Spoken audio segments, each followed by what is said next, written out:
أهلا وسهلا.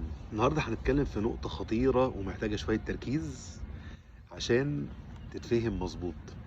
جيمس كلير بيتكلم في اتوميك هابتس في نقطة في منتهى الأهمية وفيها شيء من الكونتروفيرسي. بيتكلم إن موضوع الأهداف ده سلاح ذو حدين، وإن هو محتاج يتلعب مظبوط.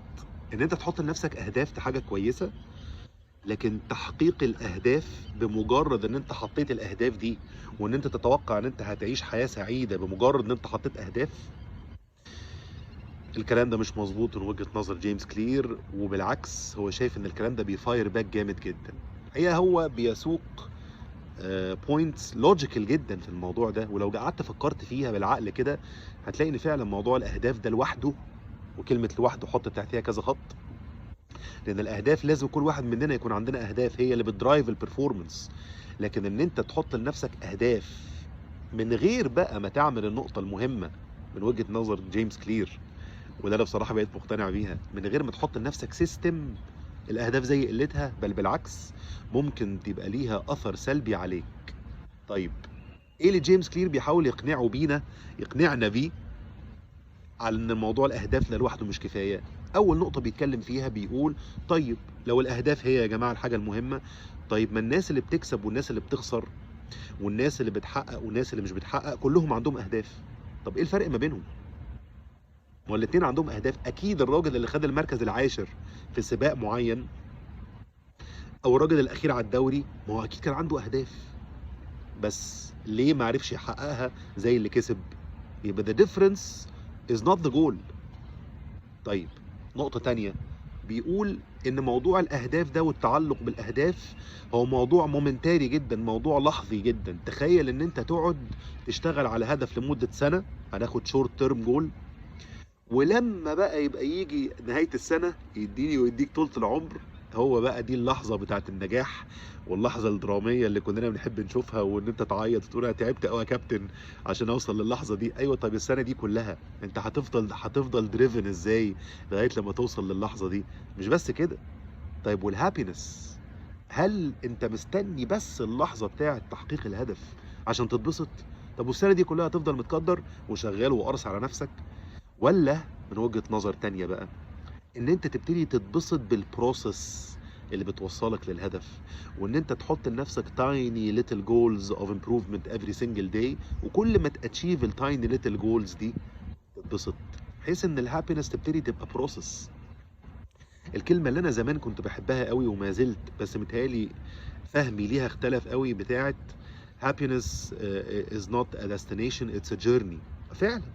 طب ايه اللي هيبسطك في الجيرني؟ ما لازم يكون عندك حاجات صغيره هي اللي بتبسطك، والحاجات الصغيره دي هي مش الهدف اللي انت حطيته اخر السنه ولا اخر العمر. لازم يكون في حاجه في النص بتبسطك، والا هو انت غالبا لو انت مش مبسوط بالبروسس انت غالبا مش هتوصل تبقى مبسوط بالهدف اللي انت حطيته في الاخر. نقطه تانية مهمه جدا، طيب يا باشا حطينا الجول بتاع ان انت تخس 20 كيلو، حطينا جول ان انت تخلص الجامعة، حطينا جول ان انت تعملي حاجة معينة في حياتك، ان انت to start up your own business and this was the only goal، وكنت بكل حماس وبكل طاقتك بتحاولي توصلي للجول ده. طيب وصلتي للجول، ايه اللي بعد الجول بقى؟ ودي بتحصل كتير جدا مع ناس كتيره، لا تسي مع لعيب كوره، هو مش شايف حاجه في حياته غير ان هو يبقى لعيب كوره، فلما يوصل يبقى عنده 32 33 34 سنه وخلاص قرب يبطل، ويبطل يلاقي مره واحده يقول: ايه ده يا باشا، انا ما عنديش حاجه في حياتي غير الكوره. يتصدم. ليه؟ لان هو كان رابط كل حاجه بهدف واحد. نفس الكلام السي اوز والاكزيكتيفز، يفضل شغال شغال شغال شغال وهو عارف ان ريتايرمنت از كامينج، بس هو مش مركز في الموضوع، واول ما يجي ريتايرمنت يقول: ايه ده، انا مش هلبس البدله وانزل الساعه 8 الصبح واقدر الموظفين، ايه ده، مفيش حاجه في حياتي. يكتشف ان هو ضيع الفاميلي فور اكزامبل، وان هو ضيع هيز ريليشن شيبس، وما كانش عنده حاجه في حياته غير الشغل. فان انت يكون عندك جول ورابط بيه كل حاجه، وكل حاجه في حياتك مسخره للجول ده، ساعات لما بيخسر الجول، لما بيخلص الجول، ايه اللي بيحصل بقى؟ بيكون في ريباوند افكت. انت كنت حاطط جول تخس 20 كيلو ومسخر كل حاجه للجول ده and you're not building habits، هو ده الكونديشن.